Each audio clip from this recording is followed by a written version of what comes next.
Bem, portanto, hoje vamos tratar do esforço transverso em estruturas de betão, em elementos de betão.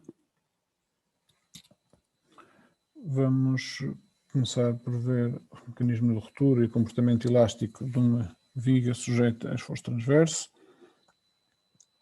Depois os métodos de verificação da segurança e de dimensionamento. E depois iremos tratar, provavelmente já na aula de hoje, problemas particulares, como sejam banzos inclinados, armadura de ligação de banzo-alma ou armadura de suspensão.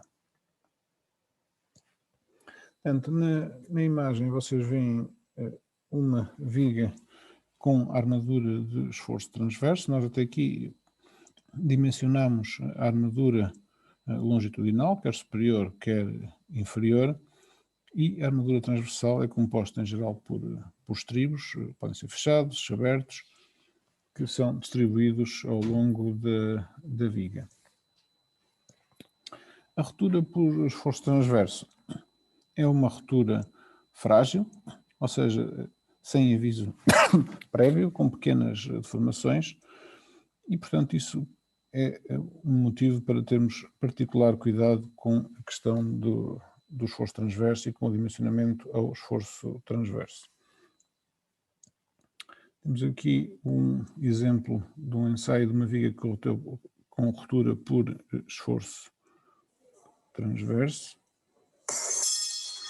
E veem que a viga, antes já ter uma fenda já bastante aberta, não tem praticamente deformação nenhuma e depois entra em ruptura de forma brusca, partindo completamente, portanto, sem nenhuma capacidade de aguentar a carga. Vamos ver mais uma vez este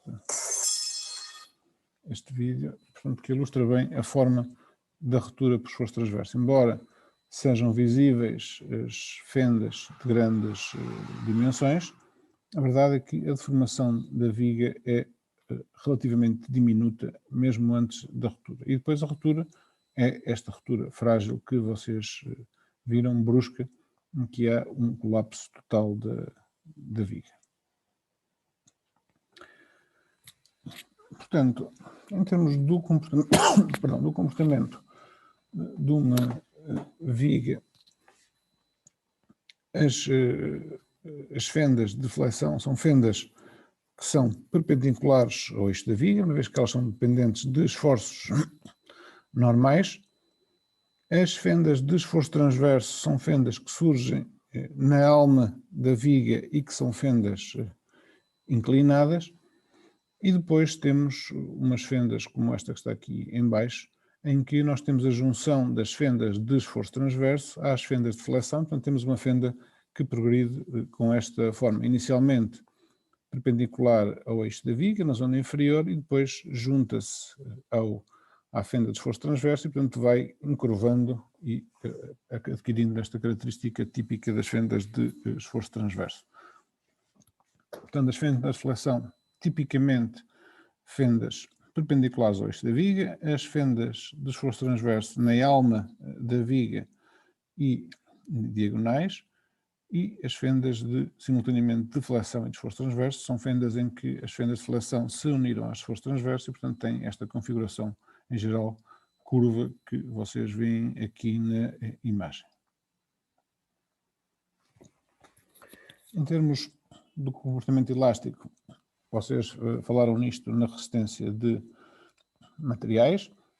A distribuição das tensões elásticas na secção é uma distribuição parabólica, conforme vemos aqui neste gráfico, em que a tensão máxima de esforço transverso, esta tensão tal máxima,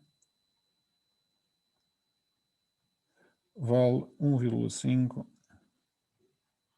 V sobre BH. Portanto, 1,5 vezes a tensão média na secção. É a tensão máxima de esforço transverso. Nesta imagem da viga, vocês veem as trajetórias das tensões de compressão aqui a tracejada, as trajetórias das tensões de tração com estas linhas a cheio e, portanto, as fendas surgem perpendiculares às trajetórias de tração, ou seja, surgem tangentes às trajetórias de compressão. Daí o aparecimento naquelas fendas que vimos anteriormente, das fendas perpendiculares às forças de tração. Teoricamente, no eixo, se for uma viga retangular, a inclinação é de 45 graus e, portanto, as fendas surgem com uma inclinação próxima de uma inclinação de 45 graus. Portanto, este é o comportamento elástico de uma viga sujeita a esforço transverso. Vamos ver como é que se comporta uma viga, qual é a sua resistência, quando não tem armadura de esforço transverso, quando temos apenas o elemento de betão.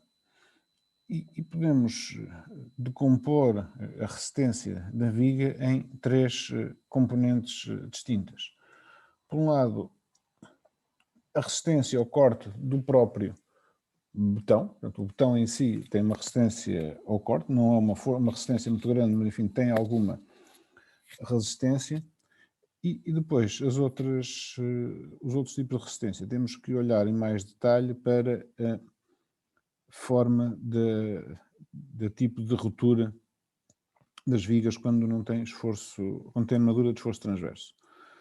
Portanto, as fendas, como vimos, são fendas diagonais, tipo deste género, portanto, fendas de flexo corte, e entre as fendas é como se existisse uma consola de betão que está amarrada, ou está apoiada aqui nesta zona do fim da fenda. Este diagrama azul que vocês veem pretende representar as tensões normais nesta zona.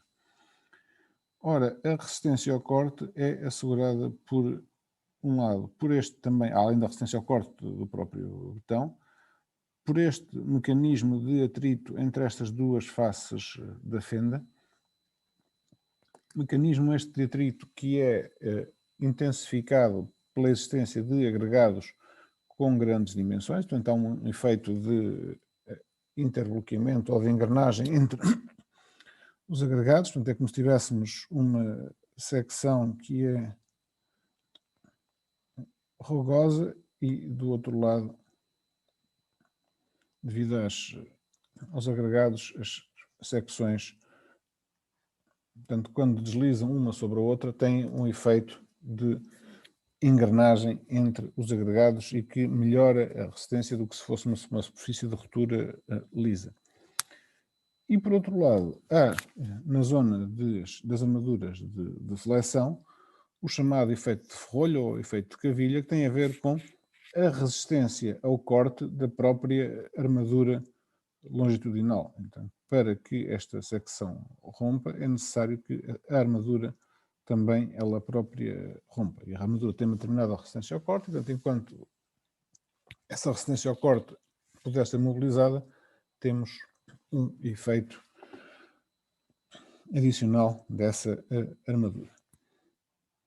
Portanto, nós podemos dizer de forma simplificada que a resistência ao corte do betão, ao esforço transverso do betão, sem armadura específica para esforço transverso, é a soma de três parcelas. Não é exatamente uma soma, porque elas têm uma interdependência entre as outras, mas que são a resistência ao corte do betão, o efeito de interbloqueamento ou de engrenagem nos agregados e o efeito de ferrolho ou de cavilha da armadura longitudinal. Portanto, temos aqui a ruptura de uma viga sem armadura de esforço transverso, em que nós podemos observar aqui este esmagamento devido à aplicação da carga concentrada, portanto, há aqui um esmagamento desta zona. Temos aqui a fenda inclinada de esforço transverso e depois podemos ver aqui esta fenda que, grosso modo, se desenvolve ao longo da armadura e que é devida ao efeito de ferrolho. Portanto, a fenda obriga, ou a existência da armadura obriga a que a fenda, aqui numa determinada zona, progrida ao longo da armadura.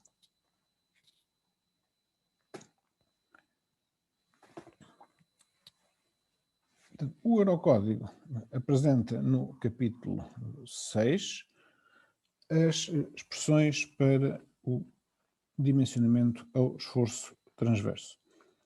A expressão que vocês veem aqui no ecrã é a expressão da resistência ao esforço transverso sem armadura de esforço transverso e que é a maior de duas quantidades. Uma primeira quantidade que está definida na expressão C2A e outra na expressão 6,2B. Esta expressão 6,2A é a resistência ao corte da viga sem armadura de esforço transverso definida pelo Eurocódigo. Esta expressão aqui, 6,2B, é uma resistência mínima ao corte de uma viga ou de uma laje sem armadura de esforço transverso.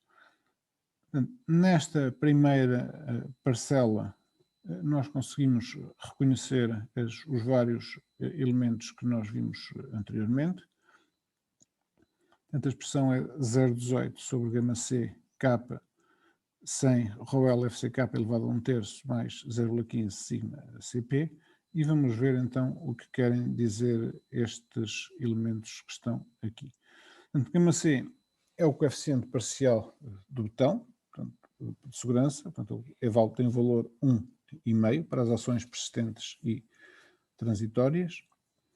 Este parâmetro K é um parâmetro que tem a ver com o chamado efeito de escala e que é um efeito que é comum a vários materiais, ou que é comum a todos os materiais, e que tem a ver com o seguinte, é que quanto mais pequena for a secção, proporcionalmente maior é a sua resistência. Ou seja, a tensão de ruptura não é igual ou não é independente do tamanho das peças. E, portanto, este parâmetro K tem a ver com esse efeito de escala e é dado por 1 mais raiz de 200 sobre D, com um valor máximo de 2.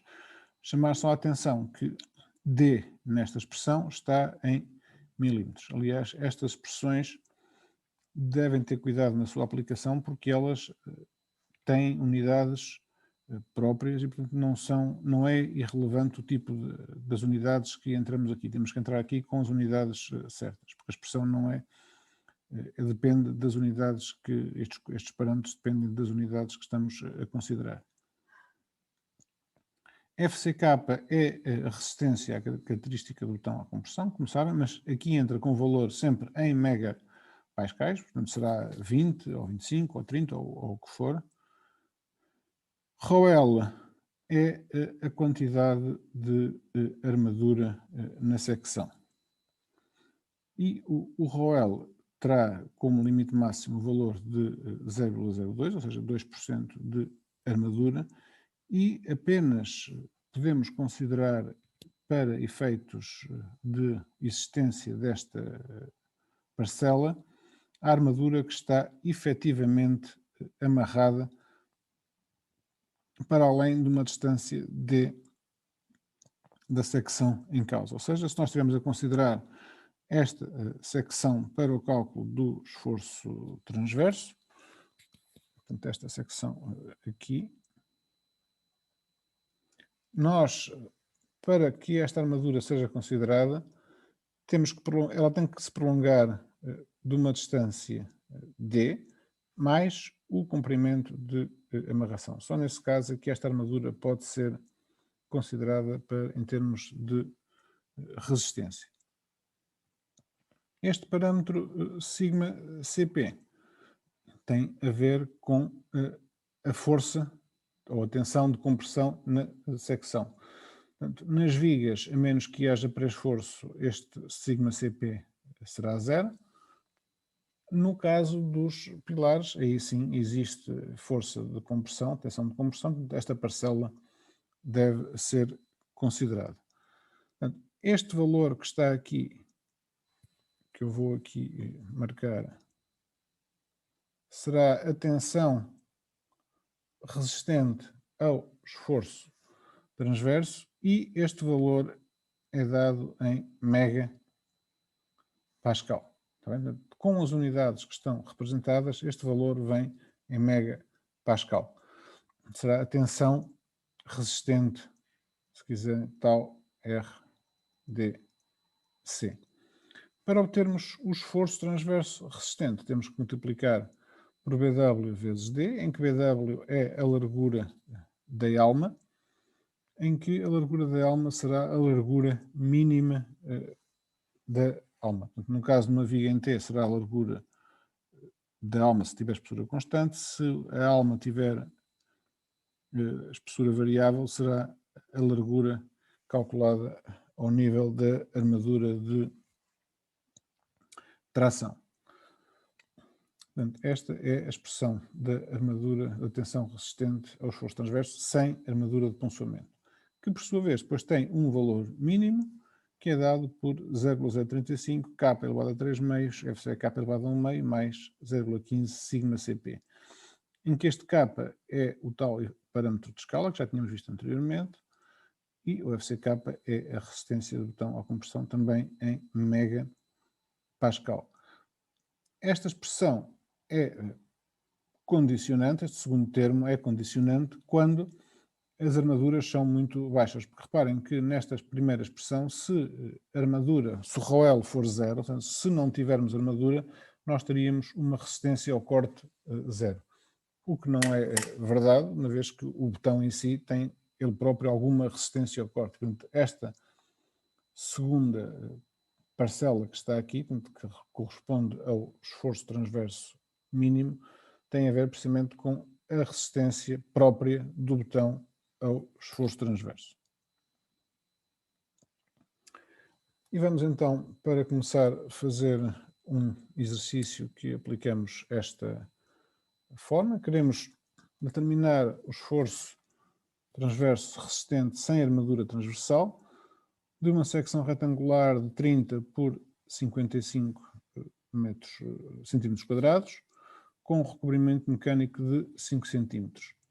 A armadura longitudinal que utilizamos é de 8,04 centímetros quadrados na face inferior, portanto 4 φ de 16, e de 2,26 centímetros quadrados na face superior, ou seja, 2 φ de 12. Os materiais é um aço A500NR e um botão C3037. Tentem primeiro fazer isto sozinhos, aplicando a expressão do Eurocódigo.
Olha, e assim, mas diz-me uma coisa, este 8082 não estava a ver, mas algum já se fechou?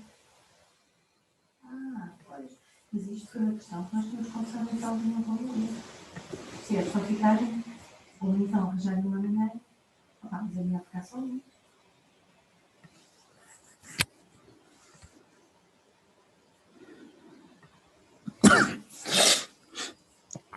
Não, mas agora achas que o meu coisa não.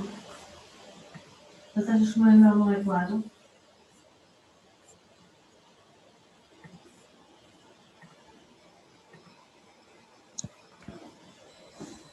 Ah, sim, quero continuar assim com só com que nós temos passado isso comigo. Sim, mas ficava só com um.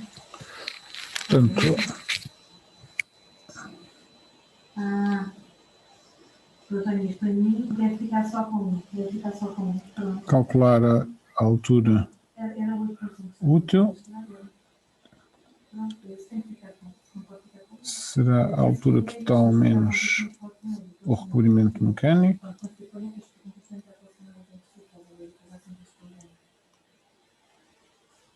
Se a única forma de resolver isto é reconstruir completamente.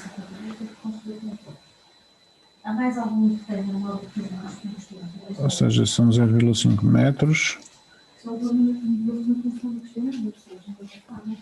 ou seja, 500 milímetros.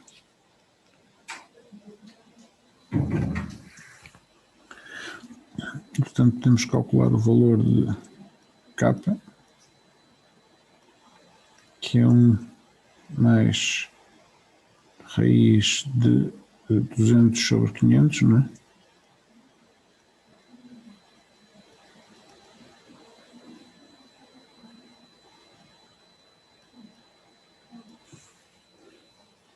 Um 1,63. 1,63.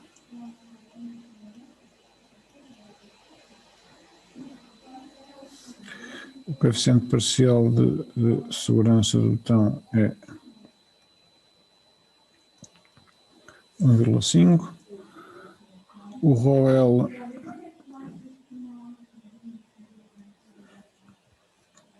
portanto isto é menor que 2, portanto está ok, não é?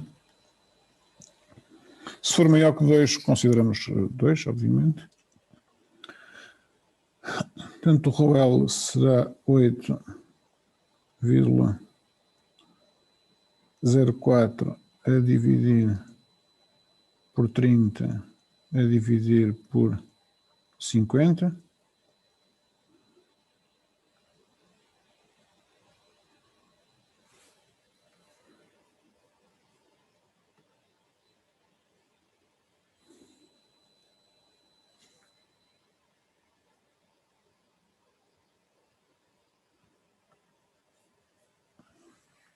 Quanto é que dá?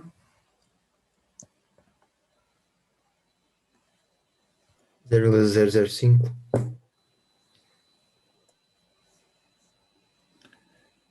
0,005, ou seja, 0,5%. Se quiser pôr 54, não sei. 54, Ok. 0,54%. E, portanto, o VRDC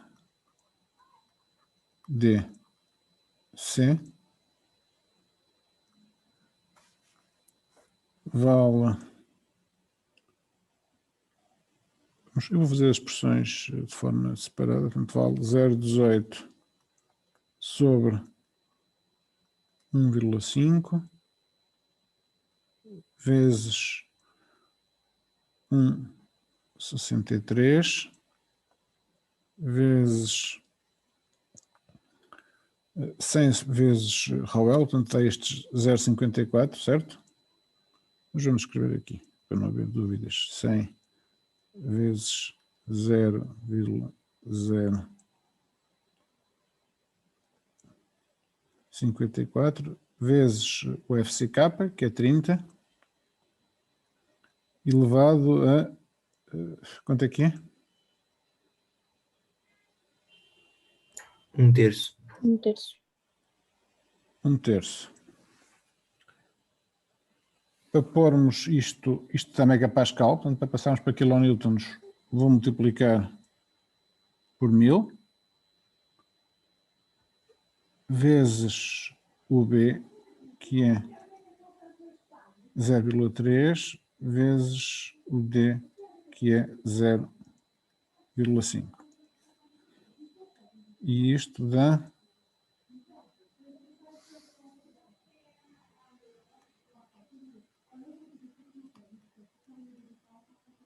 Quanto é que dá? Deu-me 7.42. Quanto?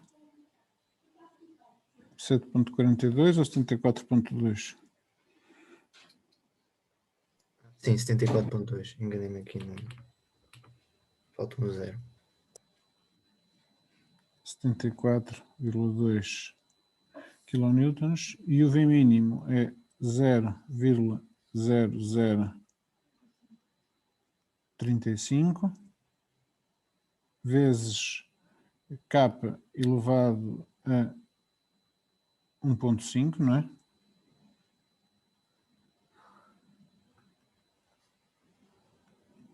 Vezes FCK elevado a 1/2 vezes 0,3 vezes 0,5 e para passarmos isto para kilonewtons vezes 1000. Acho que não me enganei nos expoentes, pois não? Não. Já lhe digo quanto é que dá.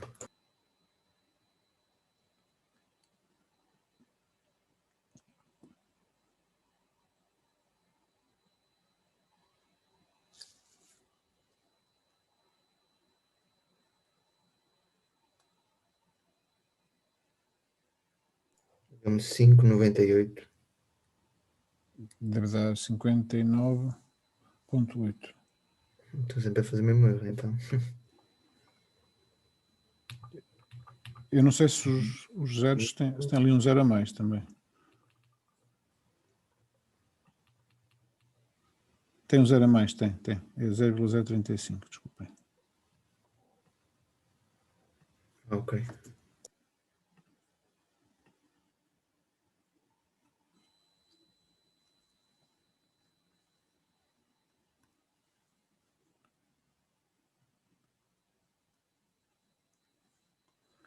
Portanto, isto dá 59,8, não é? Sim. Quer dizer que o VRDC será 74,2 kN.